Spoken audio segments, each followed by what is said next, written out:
Hey everybody, it's April and it's the 1st of November, and that officially starts what I like to affectionately call Planksgiving. So I would encourage you to challenge yourself to start planking in November and then keep it up and build up your strength and your time. So I'm going to set us up in plank, and then I'm going to tell you some of the good reasons why you should be participating in Planksgiving. So I'm going to start on my hands. And so I like to start in table. Pull your shoulders down your back, then lift your chest. Pull in your belly, come up on your toes, shift your weight forward slightly, and the timer has begun. Once you're in your plank, you want to do all of that again. So you're going to press into the floor, broaden your shoulders, pull in your belly again, pretend like somebody's punched you in the stomach even. Tighten up your glutes, press your heels back, and we're already at almost 20 seconds. So this might be the longest plank you've ever held, and that's great. The idea is that you start doing it consistently, and you will build up your time and start holding longer. So one of the best things I encourage people to do is set up your plank properly, set up your camera near you, like your phone, so you can see what your plank looks like. So you can make sure you're not sagging or lifting your hips up too high. You have a nice, long, strong plank. And that's the idea of participating in Planksgiving and challenging yourself to plank more. So if you set your stopwatch and you find that you can only hold for 10 seconds, hey, that's still great. That's your time. That's your benchmark that you're going to start with, and you're going to start adding on. But I encourage you, once you've set up your plank and you start planking and you got your stopwatch on and you start maybe shaking at 10 seconds, try to hold a few seconds longer. You probably can do it. It takes that willpower, that determination to get it done, and you will do it. So maybe let's say while I'm planking now, let's say if you've stopped, you did your 10 seconds or 15 and you've stopped, and that's great, but maybe you'll start again. Try holding again for another 10 seconds while I'm still planking. I'm going to hold for 5 or 6. That's just because that's what I do. I've been doing it for a while. It started years ago during COVID is when I started planking. We're coming up on 2 minutes, so I'm going to switch. So one thing I like to tell you is you don't have to hold the same plank the whole time. You can switch while you're planking. However, I would throw out the little caveat, I keep getting hair in my mouth, that you don't want to switch over and over and over again. So you want to hold for at least 30 seconds and then maybe switch.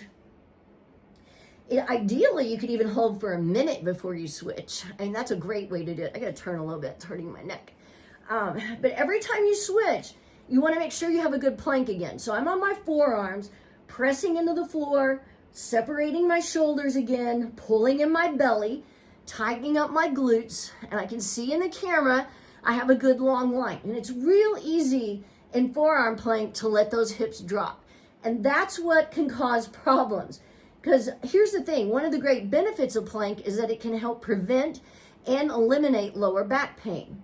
But if you are letting your hips sag and you're not pulling in your belly, it could actually hurt your back a little bit.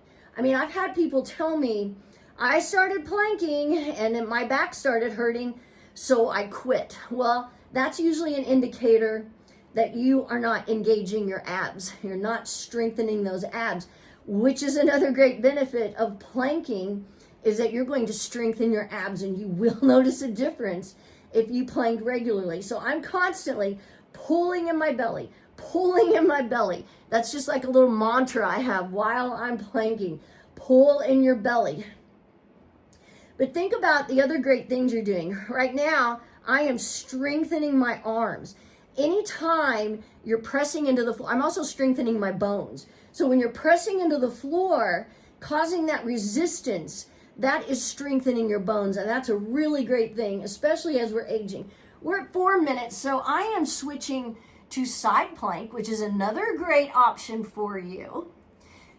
If you move into side plank, it could be on your hand, which is a little bit of a balancing act. So you might have the one foot in front of you, lifting your hips, reaching your top arm to the sky. What's one of the benefits of side plank is you're working your obliques, which is the side abs, and those help with twisting, bending. We're at 4:30, I'm going to switch. Also helps with improving your posture, which regular planks do as well. Because again, you're lengthening your spine while you're planking. You're strengthening your spine, strengthening your arms, even toning your legs. And that's why you want to do this. So when people ask me, why the heck do I want to plank?